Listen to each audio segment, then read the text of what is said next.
Thanks for joining us today here at Marvelous Videos, where we explore the dark corners of everything that you're scared of. Today, we'll be shedding light on one of Guillermo Del Toro's darkest creations. Everybody likes vampires, and everybody likes Del Toro, but in Blade 2, he's not only evolved the vampire myth, he mutated it into something even more monstrous. That's right, we're talking about the Reapers. These creatures from your worst nightmares are bioengineered with an anatomy that seems to be straight out of hell. Split jaws, parasitic hunger, and a grotesque biology unlike anything we've ever seen. We're glad you're here with us because we wouldn't want to face them alone, so let's find out what makes the Reapers tick and what makes them tear. Before we get into this explanation though, we have a very small request. If you like our content, please support us by subscribing to the channel. This is a small click for you, but for us, it means a lot. Thank you. Let's begin.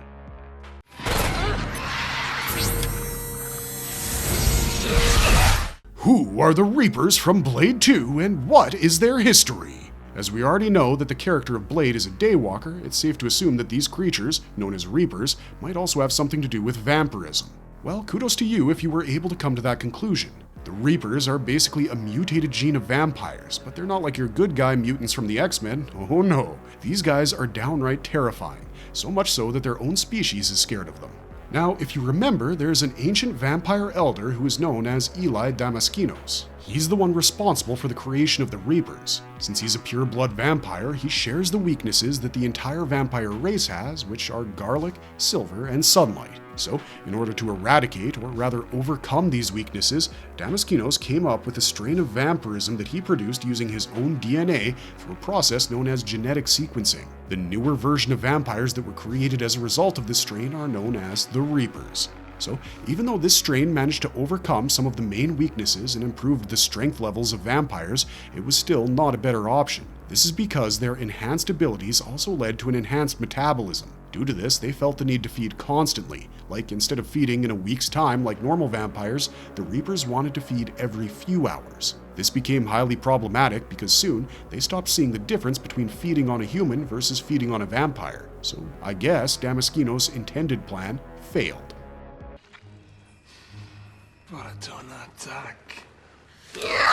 What do the Reapers look like? They look nothing like your average vampire. The Reapers appear so monstrous that you can easily differentiate between them and humans, which isn't possible when it comes to normal vampires. These are the kinds of vampires that you should definitely not invite inside your house. They look extremely pale and barely have a nose, kind of like Voldemort, and they have basically no hair anywhere on their body. Even their fangs and claws are a lot longer compared to normal vampires. They have ghoulishly red eyes, and not just the insides, but their entire eye socket is red like blood. The most interesting, or rather creepy aspect of their appearance is their mouth. Do you know how the Joker has a wide smile that's bigger than anyone else's? Well, just flip that into a frown and further extend that lower lip area. That's how big a Reaper's mouth is. This is because they have a three-way jaw, which also has given them a slight scar right from their lower lip to their neck. Creepy, isn't it? But wait for it, because it's gonna get creepier. So their jaw is three-way because their lower lip is cut in half, hence the scar. On the sides of this lower lip, you'll notice sharp, long, and retractable fangs. Now, you know how a viper's fangs have neurotoxins? Well, the Reaper's fangs also have the same kind of neurotoxins. We definitely don't want any part of that. They also have a gill-like system on their backs near their shoulders.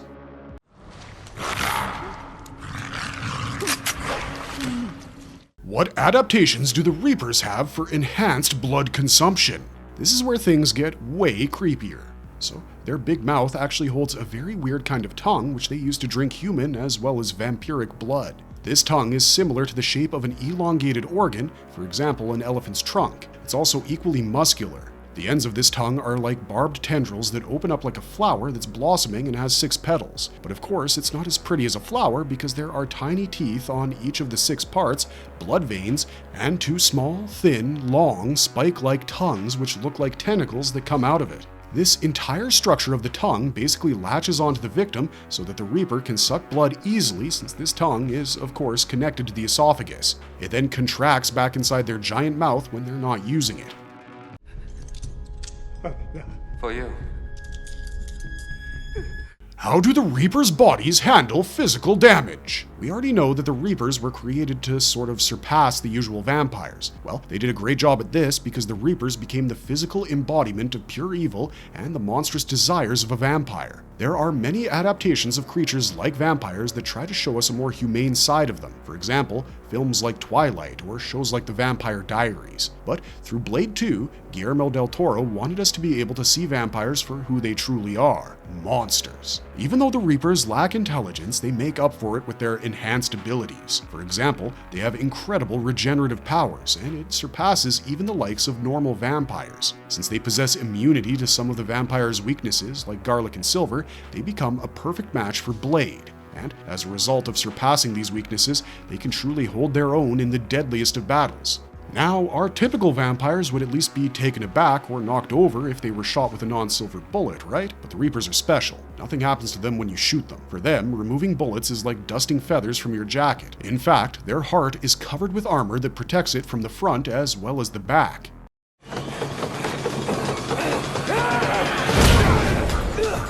Why do the Reapers have an armored heart? Since the Reapers are an improved version of vampires, it was vital to remove one of the main obstacles that often leads to their death, good old-fashioned stake to the heart. Well, the Reapers' hearts are covered with a protective and thick layer of bone. So, this armored heart is essentially a heart inside a covering of bones that's thicker and more efficient than even the ribcage. This feature also makes direct attacks on them all the more difficult. Now, this means that if you badly wanted to kill a Reaper, there's a chance that it's possible to do so, but Damaskinos clearly made it as problematic as possible.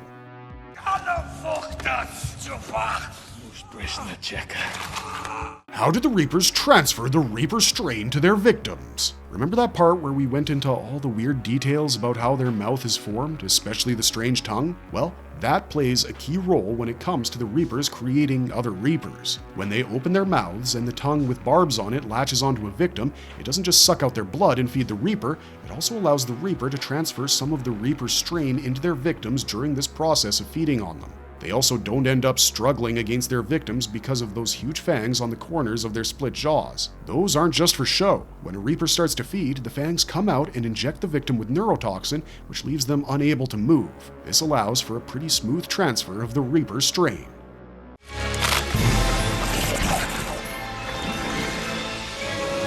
Why do the Reapers have gills on their shoulders? The gills work as one of the most interesting features of the Reapers. We certainly never imagined a vampire variant with gills. You see, when a Reaper is feeding on a victim, their shoulders, which actually have a gill-like organ, open up.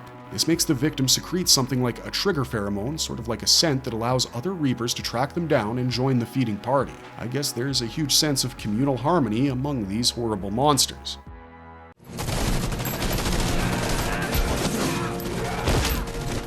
What are some other abilities of the Reapers? Well, there's a couple of other exceptional things the Reapers can do. This list includes the fact that apparently they can climb up walls and ceilings like spiders. Now, that's yet another thing you don't normally see in usual vampires. In fact, except for the first Reaper, whom we'll discuss later in this video, there's no one else who's intelligent enough. Due to their mental degeneration and being transformed into a literal monster, the Reapers lost their ability to speak, but this comes as a boon for them since it heightened their other senses and gave them the ability to be able to set traps for their enemies or even have an upper hand in a battle and ambush them.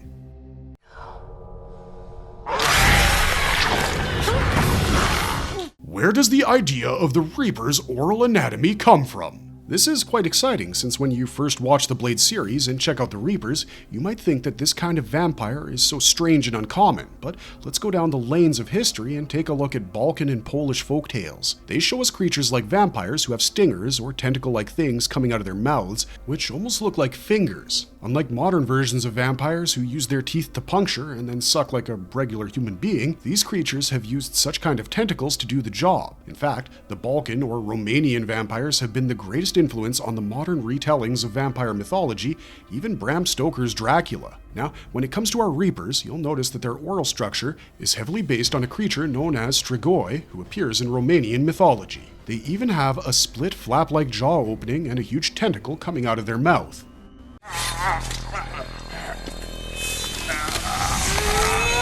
How do you kill a Reaper? Unlike normal vampires, it's not that easy to kill a Reaper because you can't stake them to death due to the protected covering around their heart. But there is another way. You see, even though they manage to overcome some of the usual vampiric weaknesses, they're still weak against ultraviolet rays and sunlight. Since they're enhanced but not daywalkers, when their body goes into the sunlight, they turn into blue-colored ash almost immediately.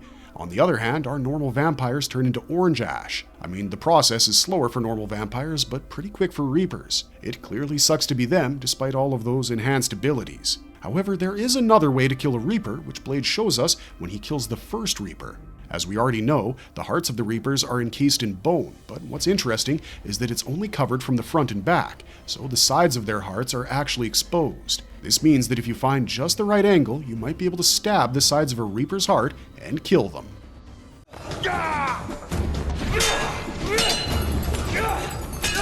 Who was the first Reaper? Now, this might come as a surprise to you, but the first ever Reaper to be created was in fact Jared Nomak, the son of Eli Damaskinos and the brother of Nyssa Damaskinos. When his father created the Reaper strain, he decided to fuse it with Nomak's blood, and this made him patient zero for the Reaper strain. But Nomak was disgusted with what his father had created, and this is why he's the main antagonist in the film Blade 2. He decides to go on a rampage and turn other humans or vampires into Reapers so that he can take revenge on his father. Due to Nomak's antics, there was a sudden rise in the number of Reapers, and this scared Eli Damaskinos, so he put aside his ego and went to ask for help from our hero, Blade the Vampire Hunter. Damaskinos wanted Blade to find and murder Nomak and his other Reaper friends. In order to help Blade, Damaskinos decided to hand over his special group of assassins known as the Blood Pack, whom he had initially trained to kill Blade. Their first battle takes place at a vampire nightclub where we would see Nomak going up against Blade and his sister Nyssa while the Blood Pack fought his Reapers. Eventually, Nomak wanted to make a deal with Blade since technically they both had a common enemy, Eli Damaskinos, but Blade was not willing to accept it, so he shot Nomak straight in the head. But since he was an enhanced vampire, it did almost nothing to him and he scampered away. At this point, Nomak's only goal was to find his father and kill him, so his Reapers held back and fought the Blood Pack while he went on to search for his old man. After finding him, Nomak didn't waste a single second and killed Eli Damaskinos. Then he bit his sister Nyssa because he thought it would be funny if things were to come full circle. Right after this, Blade found him and the two had their final gruesome battle. For the most part, it looked like Nomak had the upper hand, but Blade soon found his weak spot near the place where Nomak's heart would be exposed, and he used his sword to do the deed. Apparently, after Blade's sword was jammed inside him, he stopped feeling pain. This meant that the Reaper virus inside his body was causing him constant burning agony, so Nomak pushed the sword further inside of himself in order to die faster.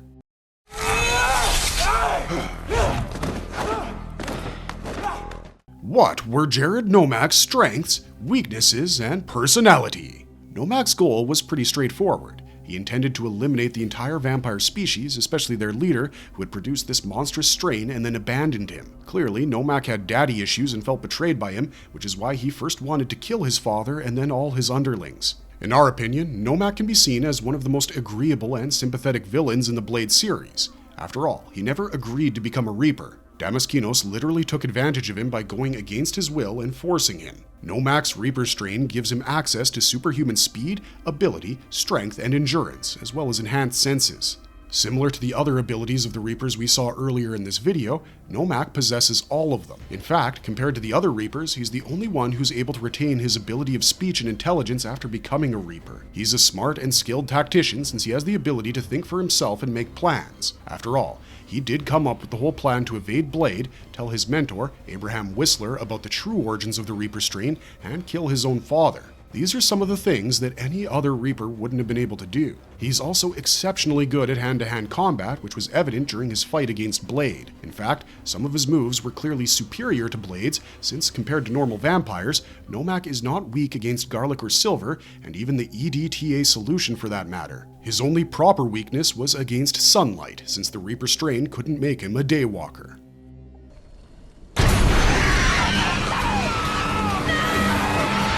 How do the Reapers communicate? Since none of the other Reapers except Jared Nomak have the ability to speak, then you must be wondering how exactly they communicate. Well, even though they couldn't speak, they were able to listen and follow Nomak's orders whenever he asked them to fight for him. And apart from that, they're able to make certain sounds like growls and snarls in order to explain what they want to communicate. However, we don't think they're that interested in communication since all they ever want to do is fight and feed. What if I need you? What do the Reapers eat? Apart from their obvious victims, which are human beings, the Reapers actually also eat their own kind. Since their bite can turn a human as well as a vampire into a Reaper, we often see a Reaper ends up eating its own species when it can't get its hands on any other fresh blood source. Although, if you look at the world around us, you'll realize that this eating habit of the Reapers isn't all that uncommon. Now, of course, cannibalism is a huge taboo among us humans, but nature has been seen to bend those societal rules. There are a lot of animal species, like mammals, birds, fish, and even spiders, who are actually known to eat their own babies. In fact, this behavior is known as filial cannibalism. There are times when, if a young one is born deformed or ill, the parent animal will just eat it. Another reason for this is also the lack of resources. Let's say that if the parent animal fails to gather anything for their kids to eat, this means that they would probably just die of hunger. So instead of that, the mammals eat their offspring. This might come as a surprise, but actually, when it comes to crab spiders, the kids also end up eating the mother. Survival of the fittest, am I right? So it looks like the Reapers are just following the path of horrifying nature.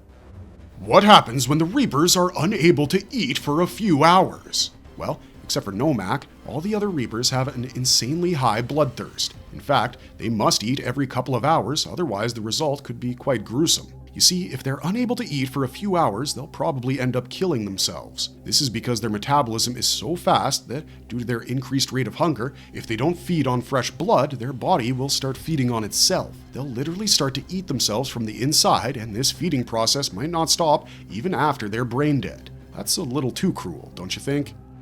Why did the Reaper strain fail?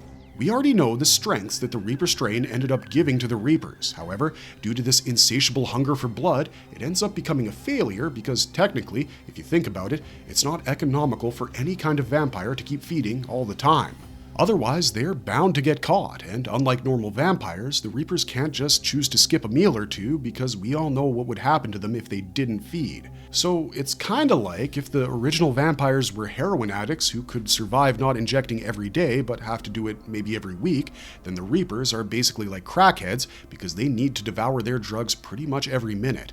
Apart from that, Damaskinos wanted the Reapers to be daywalkers, right? But we all know that instead of being able to withstand sunlight and UV rays, the Reapers ended up being creatures who couldn't even think for themselves or speak, except for our boy Jared Nomak. So we guess it's safe to say that, all in all, the Reaper strain was a failed experiment. Little boy blue. Marvelous verdict! Well guys, with that, we've come to the end of yet another marvelous video. The Reapers from Blade 2 always take us through such an exciting journey of some gruesome yet heart-touching lore and insanely scary visuals. We can't tell whether being a Reaper would be fun or not, but if you're a foodie, then it might actually just make you puke because your all-you-can-eat buffet would only be blood. One of the most fascinating things about the Reapers, in our opinion, is their ability to use their gill-like systems as a call sign for their friends to come have a feast. Imagine not having to use your phones to call them up, instead you just open up your gills. How cool is that? So, what are some of the things that you loved the most about the Reapers? Are there any particular qualities about them that you enjoy? Are they better than other vampires? Are they worse? And what other things from the Blade film series do you want us to explore? We're always looking for ideas for new videos, so let us know all about it in the comments down below. And if you liked this video, don't forget to hit that like and subscribe button on your way out. It means the world to us when you help us grow. So, until next time guys, this is goodbye. Thanks for watching, stay safe out there, and have a marvelous day.